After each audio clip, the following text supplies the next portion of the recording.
जय श्री कृष्ण। आज हम परमा एकादशी व्रत कथा करेंगे। पुरुषोत्तम मास के कृष्ण पक्ष की एकादशी को परमा अथवा हरिवल्लभा एकादशी कहते हैं। इस दिन भक्ति पूर्वक नरोत्तम भगवान विष्णु की पूजा करने से दुर्लभ सिद्धियों की प्राप्ति होती है। धर्मराज युधिष्ठिर बोले, हे वासुदेव, अब आप कृपा करके मल मास के कृष्ण पक्ष की एकादशी का नाम, उसके व्रत की विधि तथा महात्म्य को विस्तार पूर्वक बतलाइए। श्री कृष्ण बोले, हे राजन, इस एकादशी का नाम परमा है। इस व्रत के प्रभाव से समस्त पाप नष्ट होकर लोक में सुख तथा अंत में मुक्ति मिलती है। शुक्ल पक्ष की एकादशी के समान ही इसकी विधि है। नरोत्तम भगवान का भक्ति पूर्वक पूजन इस एकादशी में करना चाहिए।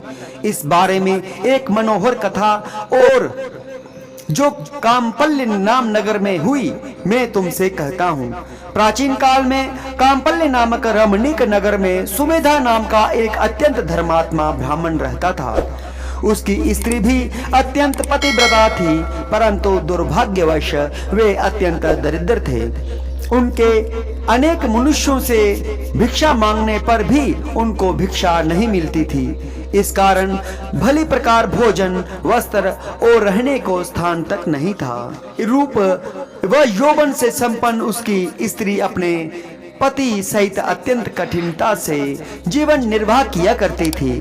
कई कई दिनों तक भी उपवास करना पड़ता था, परंतु उसकी पतिव्रता स्त्री स्वयं भूखी रहकर भी अतिथि सत्कार अवश्य करती थी और अपने मुख पर कभी मलिनता तक न आने देती। साथ ही अपने पति से कभी किसी वस्तु की याचना तक न करती।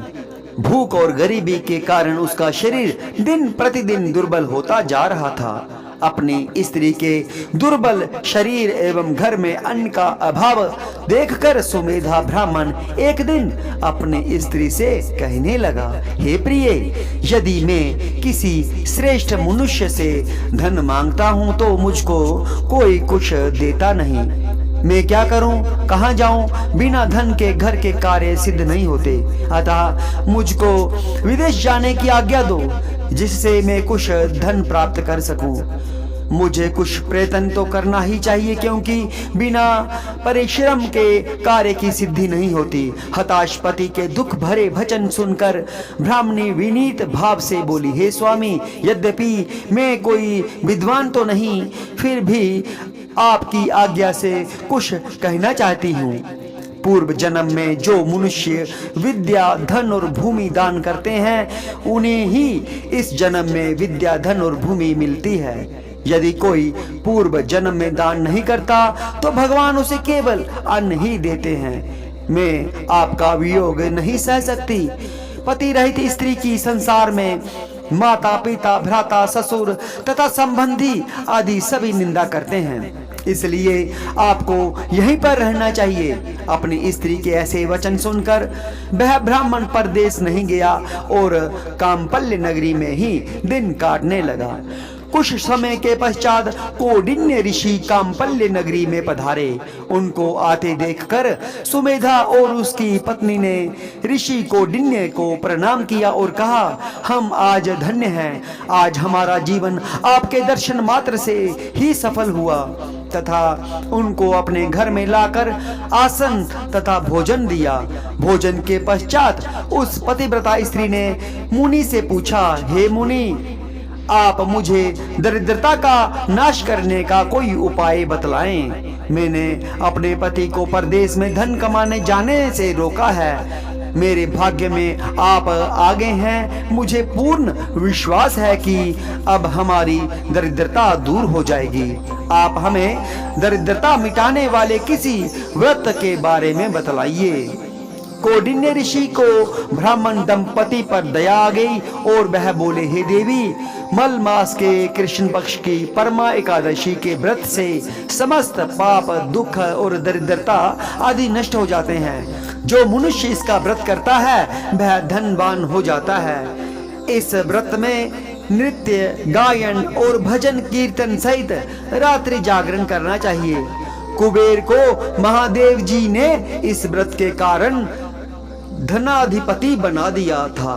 इस व्रत के प्रभाव से सत्यवादी राजा हरिश्चंद्र को पुत्र, स्त्री और राज्य प्राप्त हुआ था।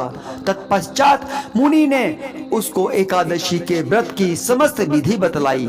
मुनि ने व्रत का विधान बतलाने के बाद कहा, हे ब्राह्मणी, पंचरात्रि व्रत इससे भी अधिक उत्तम है। परमा एकादशी के दिन प्रातःकाल नित्य कर्म से निवृत्त होकर विधि पूर्वक पंचरात्रि व्रत आरंभ किया जाता है। जो मनुष्य 5 दिन तक निर्जल व्रत करते हैं वे अपने माता पिता और स्त्री सहित स्वर्ग लोक को जाते हैं। जो 5 दिन तक संध्या को केवल एक समय भोजन करते हैं वे स्वर्ग को जाते हैं। जो मनुष्य स्नान करके 5 दिन ब्राह्मणों को भोजन कराते हैं उन्हें समस्त संसार को भोजन कराने का फल मिलता है। इस व्रत में जो घोड़े का दान करता है उन्हें तीनों लोक दान करने का फल मिलता है। जो मनुष्य उत्तम ब्राह्मण को तिल सहित दान करते हैं वे तिल की संख्या के बराबर विष्णु लोक में रहते हैं। जो घी का पात्र दान करते हैं वे सूर्य लोक को जाते हैं। जो 5 दिन तक ब्रह्मचर्य पूर्वक रहते हैं वे देवांगनाओं के साथ स्वर्ग लोक में भोग करते हैं। हे पवित्रे, तुम अपने पति के साथ इस व्रत को करो, इससे तुम्हें पर्याप्त धन और सिद्धि प्राप्त होगी और अंत में पति सहित स्वर्ग को जाओगी। कौंडिन्य ऋषि के कहे अनुसार ब्राह्मण दंपति ने 5 दिन परमा एकादशी का व्रत किया। व्रत समाप्त होने पर उसने देखा कि एक राजकुमार अपने सेवकों सहित उसके सामने खड़े हैं। राजकुमार ने ब्रह्मा की प्रेरणा से एक सुंदर नवीन मकान जो कि सब वस्तुओं से सजा हुआ था रहने के लिए उन्हें दिया। साथ ही राजकुमार आजीविका के लिए एक ग्राम देकर अपने महल को चले गए। वे दोनों इस व्रत के प्रभाव से अपनी संतानों सहित अनंत सुख भोग कर अंत में स्वर्ग लोक को प्राप्त हुए। जो मनुष्य परमा एकादशी का व्रत करता है उसे समस्त तीर्थों में दान आदि का फल मिलता है। जिस प्रकार संसार में 2 पैरों वालों में ब्राह्मण, 4 पैरों वालों में गो, देवताओं में इंद्रराज श्रेष्ठ हैं, उसी प्रकार महीनों में अधिक मास उत्तम है। इस महीने में पंचरात्रि व्रत अत्यंत पुण्य देने वाला है। इस महीने में पद्मिनी और परमा दोनों ही एकादशियां श्रेष्ठ हैं। उनके व्रत से समस्त पाप क्षीण हो जाते हैं। दुर्बल मनुष्य को भी कम से कम एक व्रत अवश्य करना चाहिए। जो मनुष्य अधिक मास स्नान तथा एकादशी को व्रत नहीं करते उन्हें आत्मघात का पाप लगता है। यह मनुष्य योनि बड़े पुण्यों से मिलती है, इसलिए मनुष्यों को सभी एकादशियों का व्रत अवश्य करने चाहिए।